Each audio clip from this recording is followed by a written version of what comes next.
देशवासी को मेरी तरफ से नमस्कार। मैं रविंद्र कुमार सनोप श्री हिसाराम गाँव बास जिला हिसार तहसील हांसी जिला हिसार का स्थायी निवासी हूँ और मैं पैरामिलिट्री में सर्विस करता हूँ। और मैं हमारे परिवार की को लेकर बड़ा चिंतित और तनाव में ड्यूटी कर रहा हूँ और हमारे परिवार पर गाँव में बड़ा अत्याचार किया जा रहा है। पुरुषोत्तम सिंह व उसका भाई वेदपाल पहलवान, सनोप धर्मचंद, गांव बास खुर्द और उसके अन्य भाई जो हरियाणा के अन्य पुलिस विभाग में अच्छे पदों पर बैठे हैं, उन्होंने हमारे परिवार के ऊपर बहुत अत्याचार किया हुआ है। हमारी ज़मीन को अपने कब्जे में लिया हुआ है और उस ज़मीन पर ज़बरदस्ती कब्जा करने की कोशिश कर रहे हैं। उनके द्वारा हमारे ताऊ जी थे जो जन्मजात से अंधे थे और हमारे साथ रहकर ही खाना पीना खाते थे। उनकी आयु लगभग 70 साल थी और उसके पास 22 एकड़ ज़मीन थी। तो उसके बाद इन लोगों ने उस ज़मीन को हड़पने के लिए उनकी शादी का षड्यंत्र रचा गया और गाँव बुलंदशहर डिस्ट्रिक्ट बुलंदशहर के गांव अनिवास की एक शादीशुदा औरत जिसका नाम गीता देवी था, उसके साथ शादी का षड्यंत्र रचा गया। वो औरत पहले से ही शादीशुदा थी और उसके 2 बच्चे थे।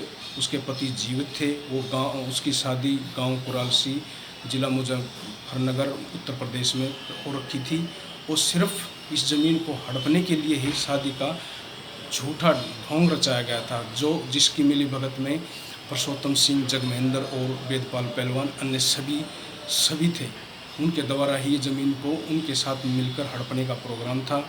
उसके बाद गीता देवी ने हमारे ताऊ जी की दिल्ली में जाकर हत्या कर दी गई। हत्या के बाद फिर उन्होंने जो फर्जी वसीयतनामा बनाया था उसके आधार पर उसको इंतकाल दर्ज करवा दिया गया, जबकि वसीयतनामा में किसी गांव बास जिला हिसार के कोई सरपंच, नंबरदार, मेंबर के कोई गवाह के तौर पर दस्तक नहीं थे और फर्जी वसीयतनामा में कहीं ड्राफ्टशुदा और रजिस्टर्ड नहीं था। फिर भी प्रशासन ने उसको इंतकाल दर्ज कर दिया गया। उसके बाद उन्होंने अपने तय प्लान के अनुसार उस ज़मीन को खरीदने का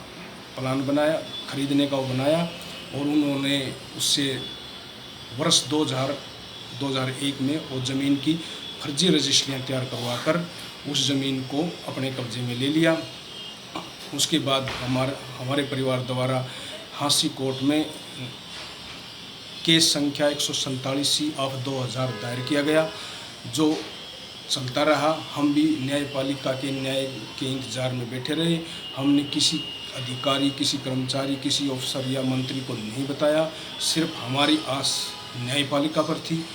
उस न्यायपालिका ने हमारे साथ न्याय किया। वर्ष 2009 में उस केस को हम जीत गए। उसके बाद उन लोगों ने फिर अपील की, जो कि दिनांक 16/2/16 को फिर हम हिसार कोर्ट से जीत गए। पुरुषोत्तम सिंह ने इसी केस में गीता देवी के स्थान पर खुद को पार्टी बनाने के लिए एक एप्लीकेशन दायर की, जो कि हिसार से और पंजाब एंड हरियाणा कोर्ट से होती हुई सुप्रीम कोर्ट तक पहुंची। सुप्रीम कोर्ट ने भी माना है कि पुरुषोत्तम सिंह फ्रॉड था। ये नाटक उसने बिल्कुल ज़मीन को हड़पने के लिए किया गया था। उसकी मैं आपको ये प्रति दिखाना चाहता हूँ। सुप्रीम कोर्ट की प्रति ये है। इस पर बिल्कुल आप इसका किसी से मूल्यांकन करवाएंगे सर, तो बिल्कुल क्लियर पता चलेगा कि सुप्रीम कोर्ट के भी आदेश हैं कि पुरुषोत्तम सिंह बहुत फ्रॉड व्यक्ति था, उसने किया था। फिर ये Punjab and Haryana high court की कॉपी है सर, इसको भी आप कहीं से मूल्यांकन करवा लो सर। इसको भी बिल्कुल क्लियर लिखा है कि पुरुषोत्तम सिंह बहुत ही फ्रॉड आदमी था। ये ज़मीन उसने सिर्फ हड़पने के लिए की गई थी, लेकिन फिर भी वो इस ज़मीन को नहीं मान रहा। ये मैं आपको हिसार की कॉपी दिखा रहा हूँ सर, आप इसका कहीं भी मूल्यांकन करवा लो। ये देखो सर, हिसार से ये दिनांक 16/2 को हम इस केस को जीत गए हैं, लेकिन प्रशासन द्वारा आज तक हमारे को न्याय नहीं मिला है। Punjab and Haryana high court ने इनकी अपील भी सुनाई नहीं की है, जो ये हिसार कोर्ट से दायर करने की कोशिश कर रहे थे, लेकिन वहाँ भी पंजाब एंड हरियाणा कोर्ट ने उनको मना कर दिया गया है। उसके बाद इन्होंने वर्ष 2003-4 में इस ज़मीन के ऊपर लोन ले रखा है। लोन की वजह से प्रशासन उस ज़मीन को हमारे नाम से इंतकाल दर्ज नहीं कर रहा है और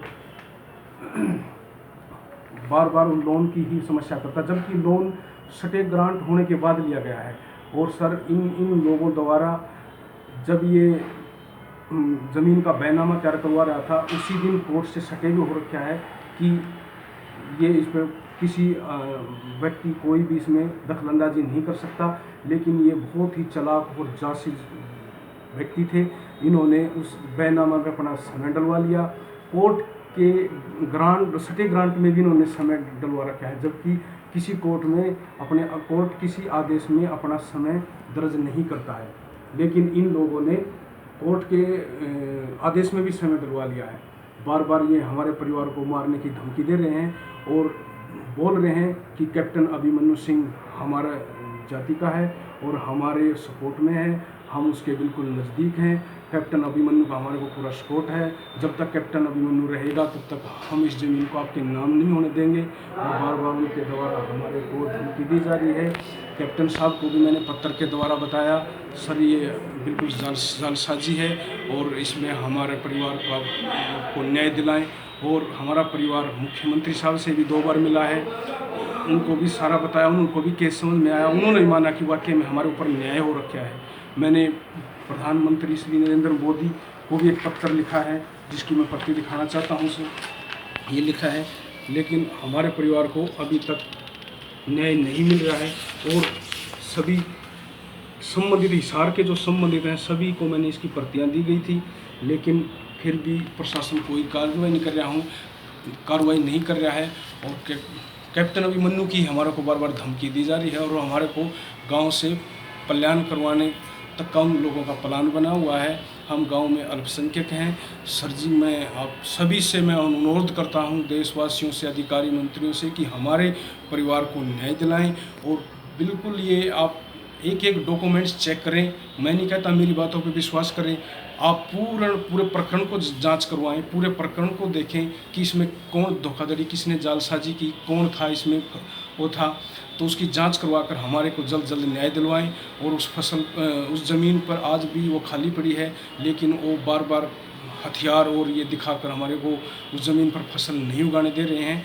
कृपया अनुरोध है, आप इस पूरे प्रकरण की जांच कर हमारे को उचित न्याय दिलवाने की कृपा करें। मैं सभी देशवासी और भारतवासी लोगों का आभारी रहूँगा कि हमारे को न्याय के लिए हमारा कदम उठाएं। जय हिंद, जय भारत, जय हिंद।